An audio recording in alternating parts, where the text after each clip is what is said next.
She was the only one whom Ringo Starr truly hated more than anyone.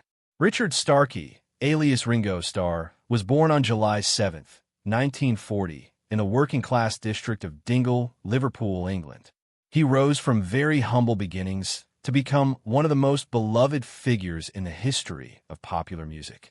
His life as a young boy was pretty tough, with times of family struggle and serious health issues. As a young boy, Ringo spent long spans in hospitals recovering from illnesses such as peritonitis and tuberculosis, which kept him away from school and delayed his education. Yet, these difficult experiences shaped his resilient spirit and deep appreciation for life. During those long hospital stays, he discovered his love for rhythm, often drumming on tables and bedpans, unknowingly setting the foundation for his future as one of the world's most iconic drummers. Before achieving international fame, Ringo worked a variety of jobs, including an apprentice joiner and a machine operator in a Liverpool factory. His passion for music, however, could just not be hidden. Inspired by skiffle and early rock and roll, he began playing drums with local bands, eventually joining Rory Storm and the Hurricanes, one of Liverpool's leading groups at the time. His dynamic drumming style and cheerful personality earned him a reputation. And destiny came calling in 1962. When the Beatles' original drummer, Pete Best, was fired, Ringo was invited to join John Lennon, Paul McCartney, and George Harrison. His arrival completed the lineup, which would change the course of music history forever. As the drummer of the Beatles, Ringo Starr would become known for his steady, reliable beat, his inventive fills, and his unique sense of timing. Though he often stayed in the background, his musical contribution was vital to the band's signature sound. Songs like Ticket to Ride, Rain, and A Day in the Life showcased his ability to enhance melodies with subtle yet powerful rhythm work. Beyond drumming, Ringo's warm personality and comedic charm made him a fan favorite. He also stepped into the spotlight as a singer on several Beatles tracks, including With a Little Help from My Friends, Yellow Submarine, and Octopus's Garden, each of which reflected his approachable, good-natured character and childlike sense of wonder. When the Beatles disbanded in 1970, Ringo Starr refused to fade into the background. Instead, he embarked on a solo career that proved he was far more than just a drummer in a famous band. His first two solo albums, Sentimental Journey, 1970, and Bocuse of Blues, 1970, showed his versatility and deep appreciation for different musical genres, including pop, country, and jazz standards. His 1973 album, Ringo, became a huge success, producing hit singles like Photograph and You're 16, which topped charts around the world. His friendly, relatable style resonated deeply with audiences, and his collaborations with his former Beatles bandmates demonstrated the enduring bond they shared even after the band's breakup. Beyond his music, Ringo Starr developed a successful career in acting and film. He appeared in several movies, including Caveman, 1981, That'll Be the Day, 1973, and The Magic Christian, 1969, alongside Peter Sears.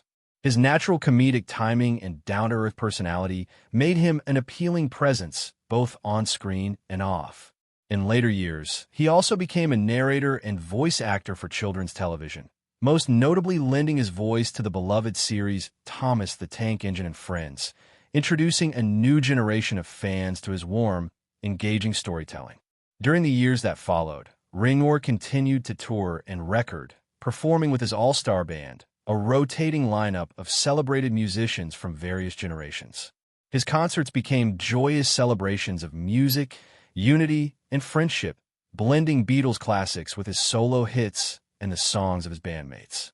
His influence as a drummer also continued to grow, with countless artists citing him as an inspiration for his precision, musicality, and understated brilliance. In recognition of his contributions to music and culture, Ringo was named by Queen Elizabeth II in 2018 to become officially known as Sir Richard Starkey, an honor long overdue for the man who helped shape modern popular music. The romantic life of Ringo Starr reflects both the turbulence of his years as a world-famous Beatle and the enduring strength of love found later in life. His two marriages to first Maureen Cox and later to Barbara Bach represent very different chapters in his personal journey, each marked by distinct emotions, challenges, and personal growth. Ringo's first marriage was to Maureen Cox, a Liverpool-born hairdresser who had been a devoted fan of the Beatles before she met him. Their story began during the early 1960s when Beatlemania was exploding across the globe. Maureen and Ringo met at the Cavern Club, that famous underground venue where the Beatles honed their craft and built up their earliest fan base. Maureen was just a teenager when they met, and despite the overwhelming chaos which surrounded the band, their affection with one another grew quickly. Ringo, known for his warmth and sense of humor, felt deeply drawn into Maureen's down-to-earth nature. Unlike many others drawn to his fame, she saw him as Richard Starkey, the man behind the drums, not Ringo Starr, international sensation. They married on February 11th, 1965, at the height of the Beatles' fame. Their wedding caused a media frenzy when thousands of fans gathered outside the registry office, hoping to catch a glimpse of the newlyweds.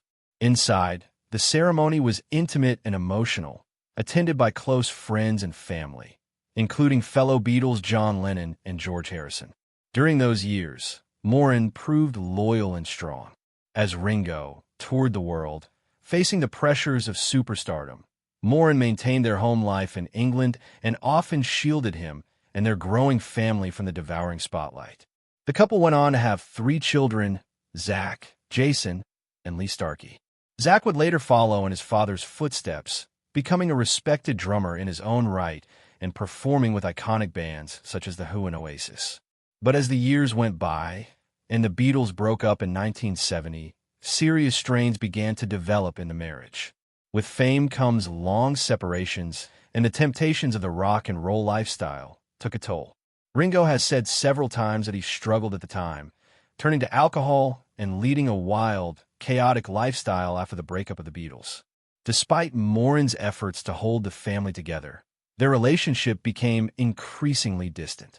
Their marriage ended in 1975, although they remained close through their children and mutual respect.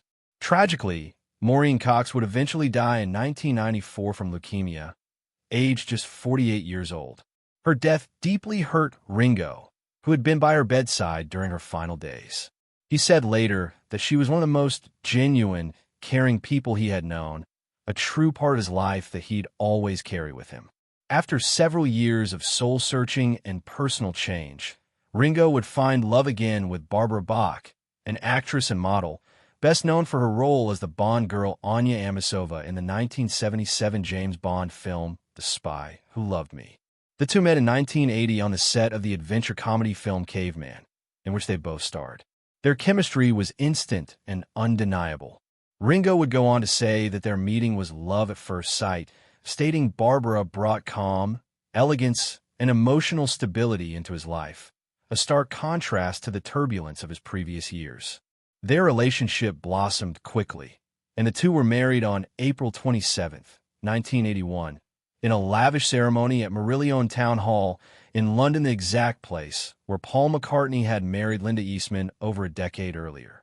Friends, family, and fellow musicians gathered to celebrate the union of these two people who seemed to have found peace and companionship with each other. Barbara became a major influence in helping Ringo confront his struggles with addiction. In the late 1980s, both Ringo and Barbara entered rehab together, a decision that changed their lives. Ringo often credits Barbara with saving him both emotionally and physically, saying her support and love were instrumental in his journey toward sobriety and stability. Throughout the decades, their marriage has remained one of the most enduring and admired in the entertainment industry. Despite the pressures of fame, Ringo and Barbara have built a quiet and meaningful life together, splitting time between homes in England, Monaco, and Los Angeles. They are known for their shared interest in humanitarian causes, particularly in support of environmental protection and addiction recovery programs. Barbara and Ringo also share a deep commitment to peace and love, a philosophy Ringo often expresses through his art and music. Through the years, the Beatles have been regarded as the epitome of musical brotherhood. For young men from Liverpool who changed the world together, Yet, behind the fame and unity that captivated millions, tensions often brewed within the band, some of them running deeper than the public ever realized. To Ringo Starr, the quiet Beatle George Harrison was a man he admired, respected, and played alongside through the group's rise to immortality. But over time, personal slights, jealousy, and betrayal began to creep into their relationship, leading Ringo to later admit he had harbored more anger toward George than anyone else in his life. "George was like a brother to me," Ringo once said. "But sometimes brothers fight harder than enemies ever do." Those words carried years of unspoken tension. Though Ringo was often seen as the peacekeeper of the Beatles, his calm exterior concealed frustrations that built up through their years of stardom.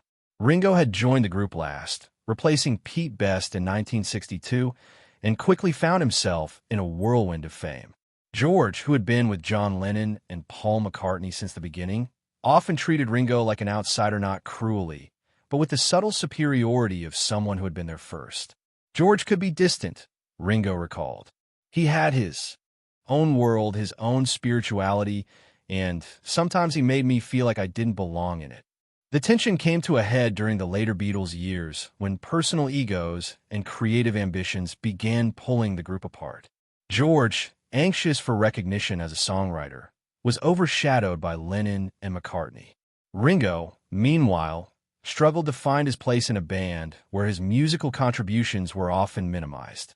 "There were days," Ringo confessed, "when I didn't even want to go to the studio. George and I would barely look at each other. I was tired of feeling invisible." Filming Let It Be in 1969 captured the strain, graphically silent glances, short tempers, and moments when Ringo simply walked out, unable to handle the tension. But what truly shattered Ringo's affection for George came later when personal lives became entangled. Ringo's then wife, Maureen Starkey, was the subject of a brief romantic involvement with George in the early 1970s. Though George was also married at the time to Pattie Boyd, the revelation hit Ringo like a thunderbolt. "I felt betrayed," he admitted years later. "It wasn't just about a woman. It was about trust. It was about someone I thought was family crossing a line you can't uncross." The affair became one of the most painful episodes in Ringo's life, causing deep resentment toward George that took years to fade. "I hated him for what he did," Ringo said bluntly. "I really did. It wasn't anger that went away quickly. It stayed with me for a long, long time." George, for his part, later acknowledged his mistake, though not always in the most apologetic way. Confronted, he reportedly told Ringo, "Well, you know, all things must pass." The comment, which was a reference to the title of one of his albums, incensed Ringo, who felt the line was dismissive and cold about the damage done. Friends close to the Beatles said that Ringo avoided George for months after the affair came to light, and even when they did see each other again, their conversations were tense and shallow. "It wasn't like we could just pick up a drumstick and a guitar and make it all better," Ringo explained. "That wound didn't heal with music." Over time, however, Ringo's deep spirituality and forgiving nature began to surface. As the years passed, he reflected on the meaning of friendship and the futility of holding onto anger. When George fell ill with cancer in the late 1990s, Ringo visited him at his bedside, setting aside all bitterness. "I told him I loved him," Ringo recalled softly.